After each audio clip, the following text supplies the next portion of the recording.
बिस्मिल्लाहिर्रहमानिर्रहीम। अस्सलाम वालेकुम वरहमतुल्लाहि वबरकातुहू। आज आपके सामने ये वीडियो पेश हो रही है। बाज़ार से तरबूज के छिलके की ख़रीदारी कर रहे हैं बकरियों के लिए।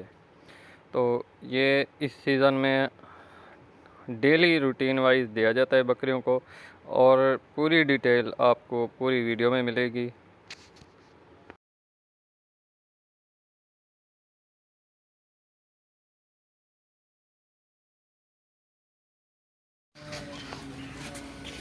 अस्सलाम वालेकुम वीवर।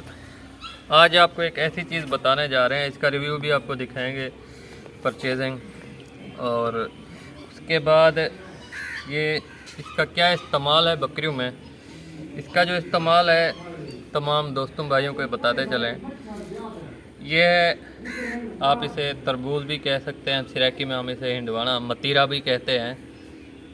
तो इसका इस्तेमाल बकरियों में इसलिए किया जाता है ताकि उनके अगर किसी हाजमे वगैरह का मसला है, और उसके बाद इनमें कोई अगर बीज वगैरह होगा, हाजमे का भी मसला ठीक हो जाएगा, और अगर उनका पेट वगैरह को कोई इशू चल रहे होगा वो भी ठीक होगा। और उसके बाद सबसे जो मेन इसका करैक्टर किरदार है ना, उनके जिगर और मसाने में जितनी भी खून की कमी होगी, जो वो अगर कम वर्क कर रहा होगा तो उसका वर्क डबल हो जाएगा।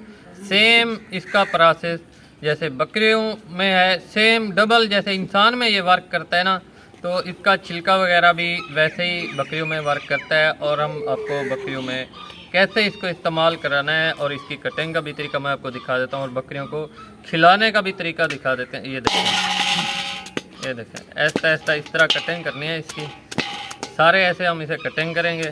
कटिंग करके फिर ब्रीडरों को तो ख़ास तौर के ऊपर खिलाया करें इस मौसम में, चाहे आप ड्राई मैटर के ऊपर हैं, नहीं है कोई इशू नहीं, तो चरवाए हैं, आप ओपन फार्मिंग कर रहे हैं, क्लोज फार्मिंग कर रहे हैं, किसी भी सूरत में है, ये चीज़ आप लाजमी इस्तेमाल किया करें।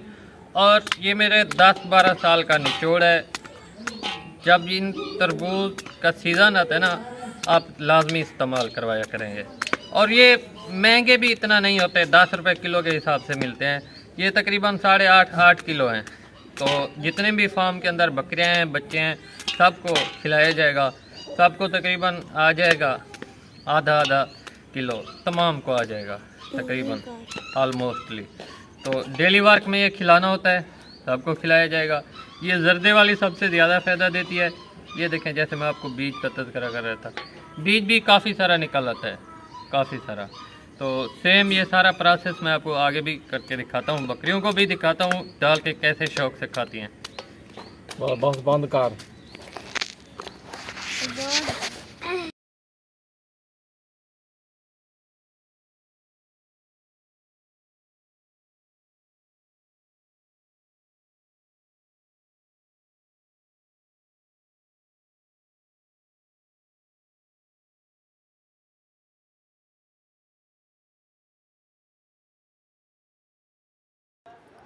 अगर ये हम अपने ब्रीडरों को डाल रहे हैं, और ब्रीडर अल्हम्दुलिल्लाह शौक़ से खा रहे हैं। तो ये बकरियों को भी खिला सकते हैं। टाइम ओवर है, तो मगरिब का टाइम हो गया है, नमाज भी पढ़नी है। तो आज आपको ब्रीडरों को खिला के दिखा रहे हैं। इंशाल्लाह नेक्स्ट वीडियो में बकरियों को भी खिला के दिखाएंगे। जब बकरियों को डालेंगे तो फिर अंधेरा होगा, बिजली भी लाइट भी नहीं है, जिसकी वजह से आपको उनकी वीडियो नहीं मिल सकेगी।